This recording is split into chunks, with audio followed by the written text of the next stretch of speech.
What's going on, guys? How are we doing? Hope everyone's well. Give me 1 sec just to share this across socials and get started.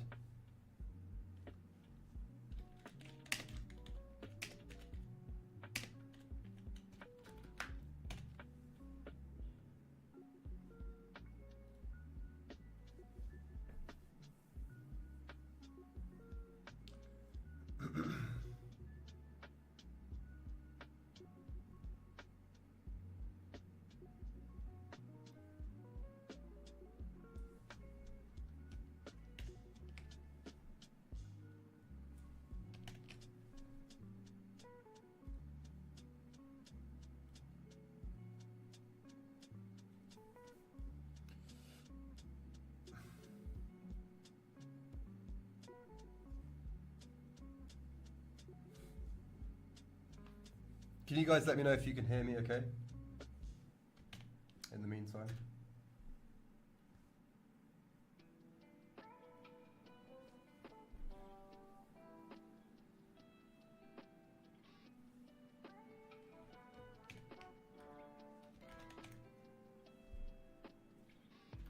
Okay. What's up, Ange? How are you, my man? Hope all's well. Is sound okay? Is picture okay? Let me know.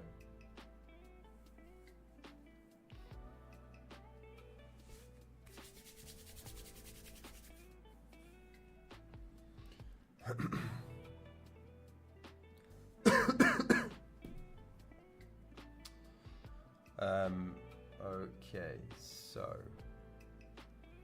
start with the crypto side. Let's start with the crypto side.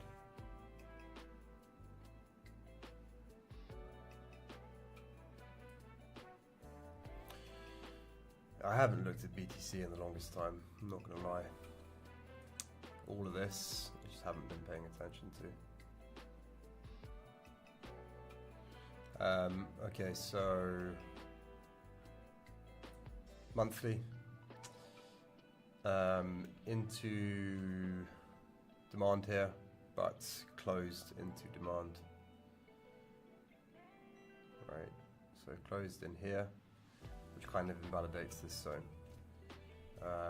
As well as that, lost the monthly 50 here. Okay, weekly down at the overextended region. Historically doesn't stay here for long, as you can see here. It's only been here twice, really. Okay, so down here on Doomsday, and then here again. Okay, so hyper overextended on the weekly. 3-day, not much to comment on. Daily, attempting to reclaim 50 here, and of course, you know, simmering here at this sort of swing low / resistance. Okay, so for any bullish impetus on the BTC side of things, we need to confirm this deviation, hold above here. Goes without saying. Okay, take a look at ETH. It's the same thing. It's the same thing. So we're down here at this resistance point now. All right, so swing low, flip resistance. And it's the same thing. We need to see this reclaim for any sort of bullish argument to be on the table. We're obviously simmering around this level here. If we do so, a fair inefficiency that we could travel through here. Same on the BTC side. Right, so same on the BTC side here. But yeah, it's there's not too much going on the crypto side of things, which, as you know, is why I've been focusing heavily on the equity side. And yeah, just put out a recent video concluding my paper trading 3-month test, 9 swing trades, 9 wins, 0 losses, cumulative 10.4R, but within that quite a few mistakes. So hoping to, now that I'm applying capital, hoping to increase performance and do much better on that side of things. And we can take a look at all of that. I just want to take a look at some of the crypto markets as well. I haven't done it in some time.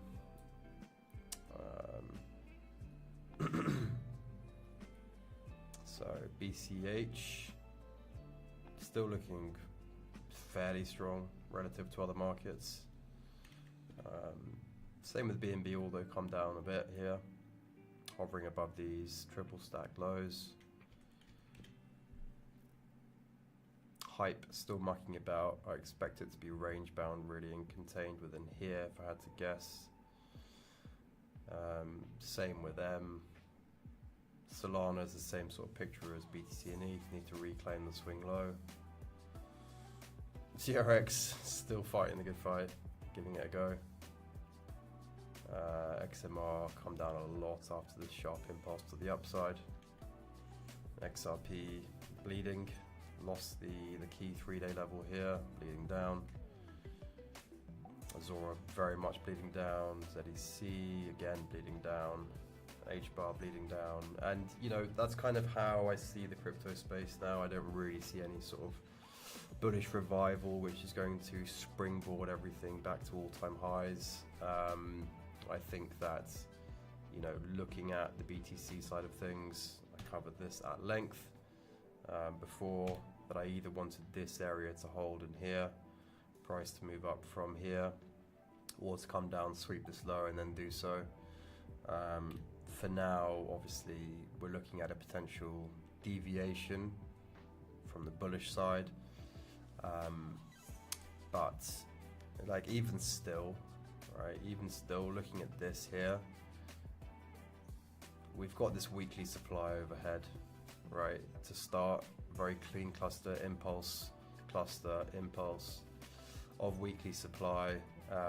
We've also lost this low. If we go over to line, there's no real bullish market structure argument on the cards here anymore.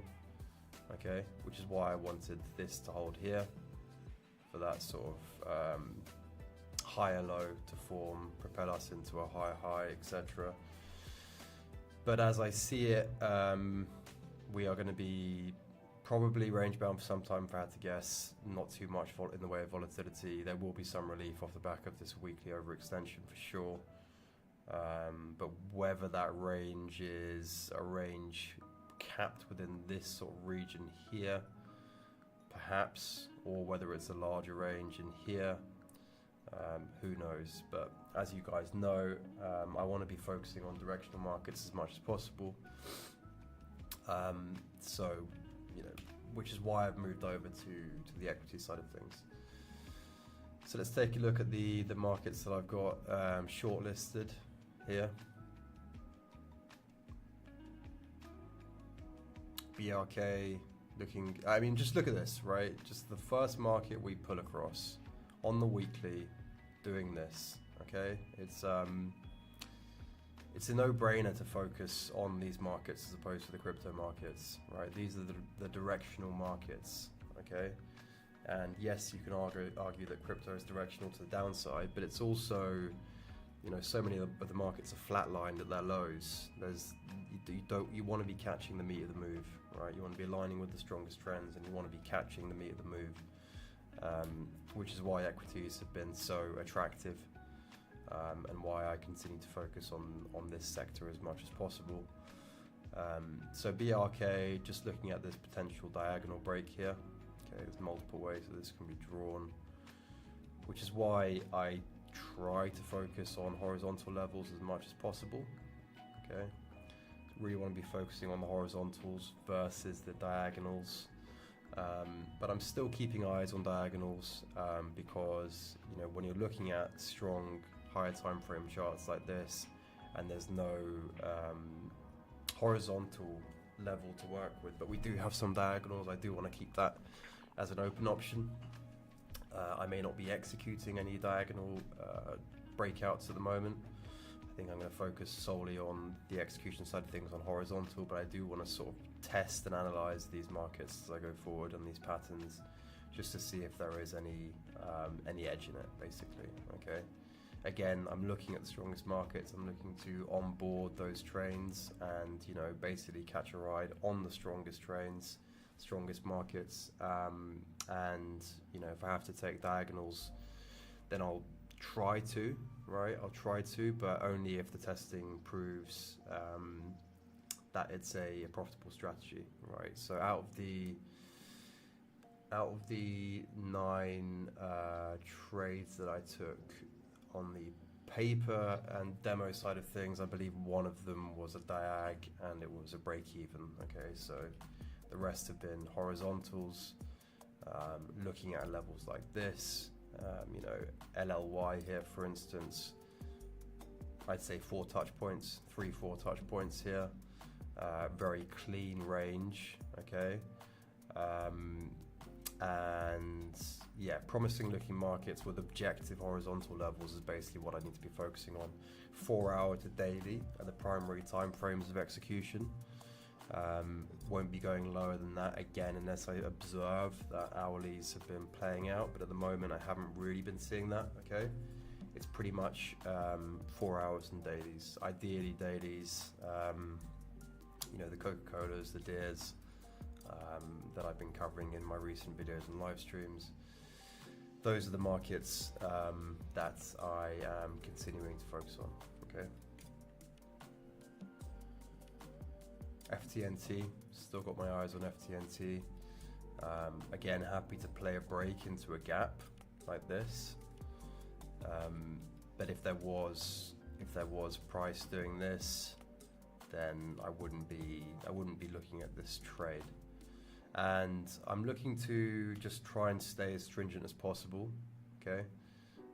Really taking the cream of the crop setups, and again, just leaning into that sort of swing trading, position trading stance of patience, and yeah, just, you know, trying to take my good time with it all, you know, moving over to a completely new sector. I'm analyzing the full S&P 500 every week, so 100 markets, Monday, Tuesday, Wednesday, Thursday, Friday, and there's going to be tons of opportunity.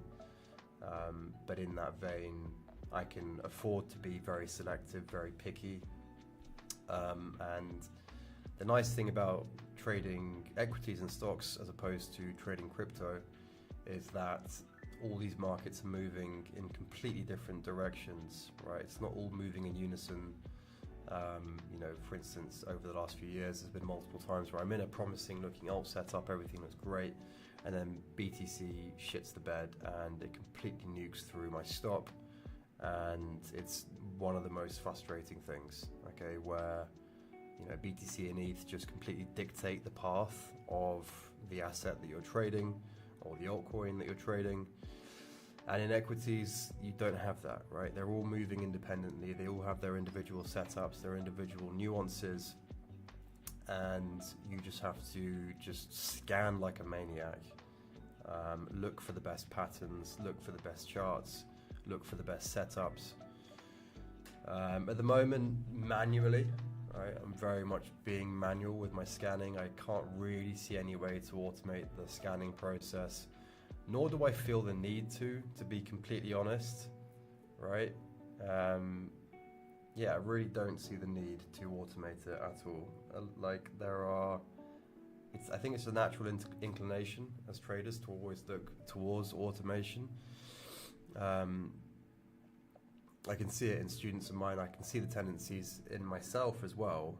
But, you know, when I'm doing these breakout scans, I'm basically scanning the daily chart every morning, every weekday morning, through which I can see the 4 hour setups, right? So if you go to daily here, right, this is what daily looks like.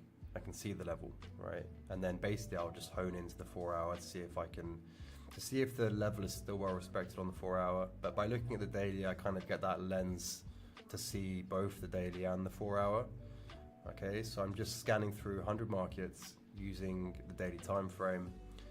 Simply just scanning through like this, just looking through all the markets on my, you know, A list to E list, just doing so like so, right? Just flicking through, and you can refer to the last stream where I basically run through the full 500 list in one stream. And yeah, you know, these days, you know, so far this week, my scans of 100 markets in the morning are taking me 5 to 6 minutes, right? It's just 5 to 6 minutes. I'm running through 100 markets in that time, obviously fairly fast. But if it's taking 5 to 6 minutes a day to scan, you know, 100 charts and stay on top of the full S&P 500 through the week, what's the point in automating or looking for automated solutions? I mean, if you don't have that time to allocate to your trading, then you're probably in the wrong craft, to be honest. And yeah, I'm very happy spending that time. So still got eyes on Levi, similar setup to FTNT, although FTNT coming up closer to the potential level here. Levi's come down a fair bit. DLR, we've noticed yesterday in the cord, very, very healthy on the monthly, so double monthly exact reset here. Again, just looking at this chart, it's just a beautiful high time frame, extremely strong chart that, you know, you want to align with this trend and let the trend do the work for you, because, you know, once you catch a nice setup here and a nice entry, right? So let's take it. It says daily level, not 4 hour, but I've just actually adjusted this this breakout level here. So let's say we get a nice pop. Okay, get a nice breakout candle in here, and we take the position and we start running it up higher. Then we're basically moving into fresh price discovery on, you know, an incredibly strong asset, right? And that's what a lovely position to be in.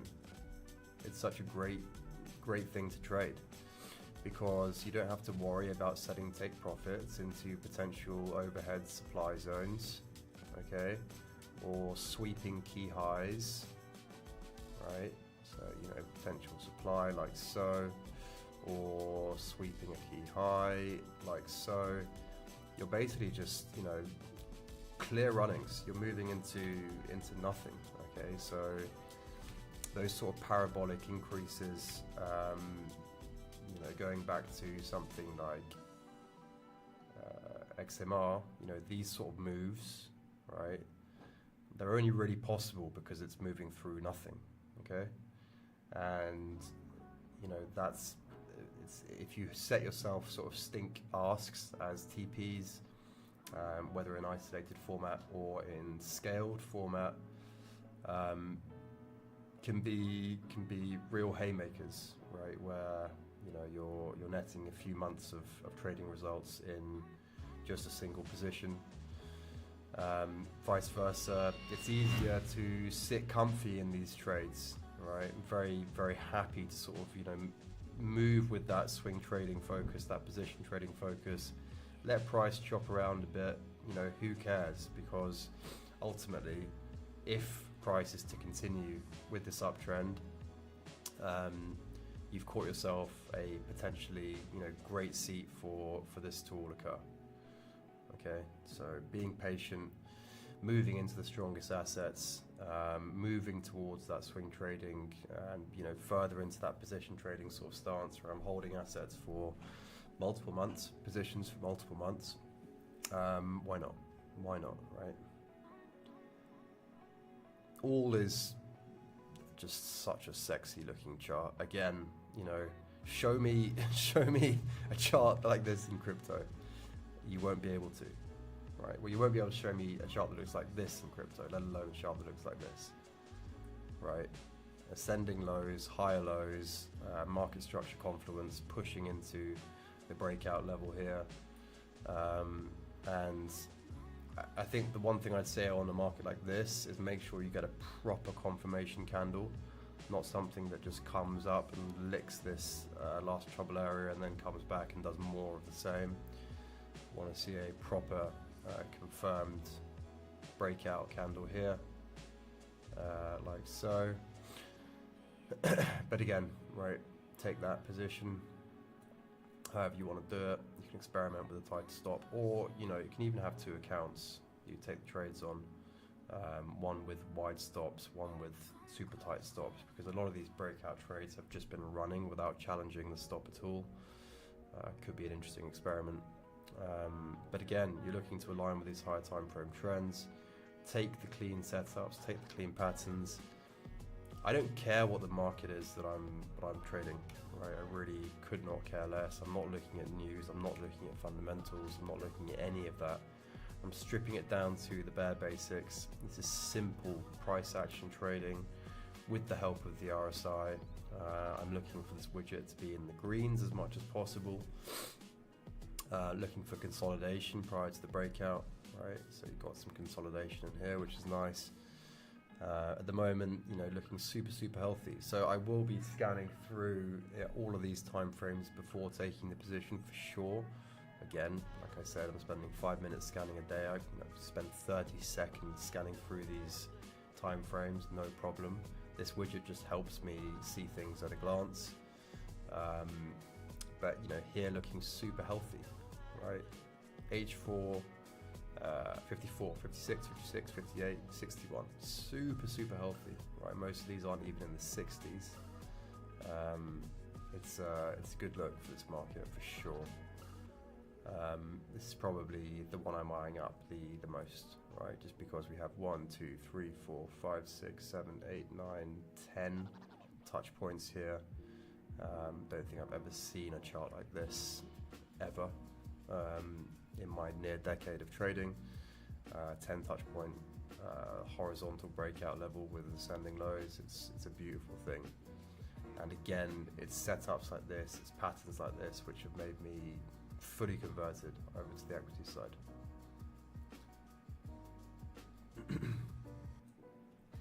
EQT, an interesting market to discuss as well, in of its nuances, in that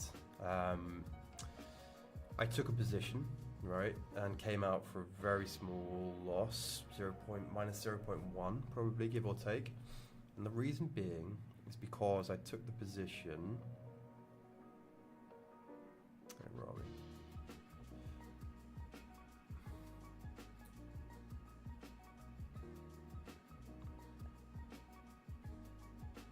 Let's try that again. I took the position here. Okay, so breakout candle, confirmation candle. Things look okay here. They're still very healthy. Nothing in the 70s plus. Okay, nothing in the reds.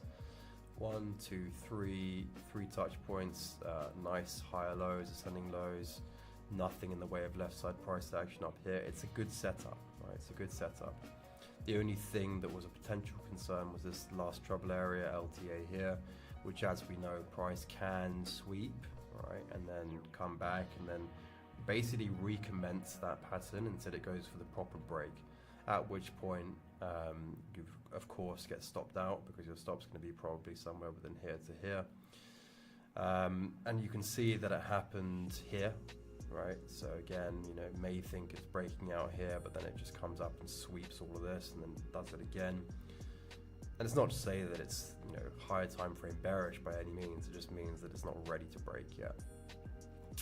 Now, my breakout rules are: I'll take the breakout confirmation candle, but if we do sweep the LTA, I have to exit the position, and I can look at potentially re-entering the position later, but I have to exit the position for now. Okay, so as you can see, we swept, right? And even though it's not like a textbook red pin bar candle, it's still taking out the level and closing under this candle here. Okay, so have to exit the position here. So entry here, exit here. A very small scratch. But as you can see, we're now potentially invalidating that LTA sweep. Okay, so again, if we have a nice green candle that closes up here, right, like so. Then we can look to take that trade again. Okay, so we're just like getting back into the position, but what we're doing is we're sort of, it's damage control. Okay, so like happy to come out for that minus 0.1. It's a small scratch. I was hardly ever in the position. It doesn't, you know, it doesn't make a difference to my account at all. But then we can re-enter the position, right? And this is a very important thing. It's being very cautious, very conservative, very risk managed in that regard. Okay, you know, have your rules in place, because there was every part of me that saw this candle and goes, okay, I still really want to be in this position. I feel like this is just a non-event. I feel like it is just going to push up. We saw it on the likes of commodities, I believe, and we've seen it multiple times. Okay, so as you can see here, came up, swept this high here, as you can see with this candle here, gives us the more textbook sweep, but then just pushes up and invalidates it. And although we've had a bit of a retrace since then, other markets have just ripped up after this sort of sweep event. And my gut was telling me that the same thing's going to happen on EQT, but I have to just have my rule set in place. Okay, so if we do sweep the LTA, whether full-bodied or textbook pin bar, exit the position, and if we come back up and invalidate that sweep, you can re-enter. Okay, just re-enter the position. And you know, basically what that means is it's going to stop you from just full stop outs, like so.